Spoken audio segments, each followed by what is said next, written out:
On ClearVoice today, we want to welcome Ruben Quezada. He's the author of For Greater Glory, The True Story of the Cristiada. It's the companion book for the movie For Greater Glory. Ruben, welcome to ClearVoice. Good morning, John. Thank you so much for having me on the show. Thank you. Well, we're glad to be here. The book that you wrote was released on June 15th. Could you give us a brief overview of the Kristiano War, which the movie For Greater Glory is based on, and what it was all about? Absolutely. This uprising that took place in Mexico about 86 years ago in the 1920s was an uprising of Catholics who had more than had a responsibility and more of a need to rise up against the government who was trying to eradicate Catholicism from the country. And these men, this group of Catholic men and women, rose up to fight for the religious freedom because it was something that was so necessary in their lives that it was a religious persecution, and eventually they had no other alternative. They felt than to rise up and fight back against these forces and continue to fight for their faith. You know, I don't think I'm alone, but I think a lot of people view Mexico as a Catholic country, and for the persecution to be taking place during such a recent time period, 1920s and 30s, it's kind of surprising. Not a lot of people know about this. Why was the church so persecuted then? Well, you know, the church in Mexico has been persecuted since its independence and since the 1800s, and it's something that, as you read through history, because sadly enough, Masonry has overtaken. It's pretty much led a lot of the political movement and the power behind all of that. So the church has suffered throughout the history of Mexico since its independence.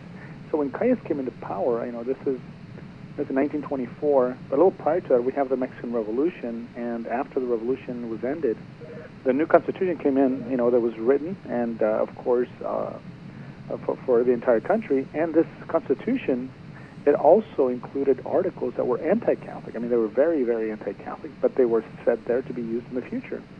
So when Calles came into power, President Calles in 1924, he was raised an atheist and an anti-Catholic since a young age. So he used the opportunity of his hatred towards the Catholic Church and of course, the executive power to create a new law to attack the church. And that's what he did with the Constitution. He took 5 of the articles that directly attacked the church and, eventually called it the Calles Law, which is what began this persecution. Why is so little known in the U.S. about the Cristiada? The answer to that one is actually even Mexico. Even Mexican citizens for the past few decades knew nothing about this, because when this persecution began and the uprising took place, the Mexican government thought it was going to be a matter of weeks or days before they could defeat the Cristeros, these Catholics. Well, it didn't happen as it planned. I mean, God must have had his hand on these Cristeros, because this war lasted about 3 years. Wow. And because it was so long, and it was, the Cristeros just grew in massive groups throughout the entire region, throughout the entire country. Eventually, the government had no other alternative but to give back the churches and to be able to lift this ban, this Calles Law. Right. So then it became an embarrassment to the government. So after the truce, which occurred in 1929, in June of 1929, the government forbade anybody to write about this history, to show any images or anything, and it was illegal to talk about this. So now you have decades and decades of none of this being written in the history books. So even Mexican nationals, people who were born from like the 1930s on to the 70s, knew nothing about this, and because it's not in the history books. I was raised there myself, and I knew nothing about this. Wow, amazing, because to me it's new news. I'd never really heard about it, and I find it surprising that even Mexicans don't know about it.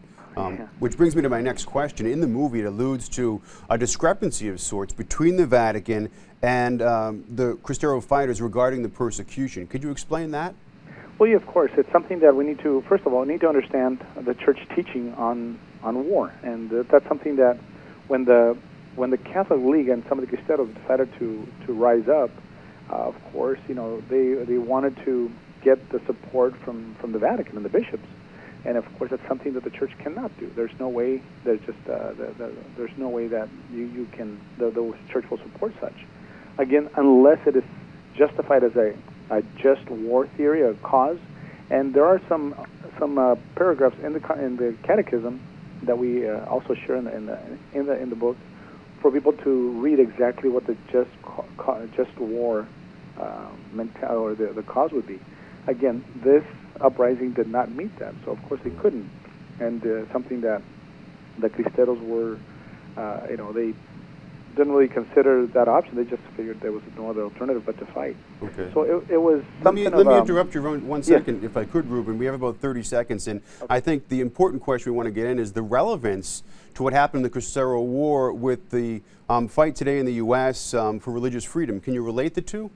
Oh, absolutely. Right now we have this attack on our religious freedom, and I believe that it's so important for us to understand exactly what is being put.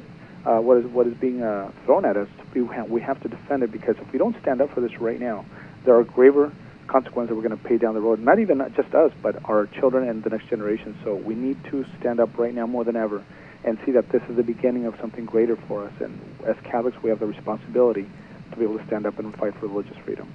Ruben Quezada, we very much appreciate your time today. His new book, For Greater Glory, The True Story of the Cristiada, is available now. If you've seen the movie, this is a great companion guide. If not, it's a great informative guide to what happened during the 1920s and 30s in Mexico. Ruben, thank you so much for your time today, and best of luck with your book. John, thank you again for the time. God bless you all, and we will be in touch soon. Likewise. Thank you.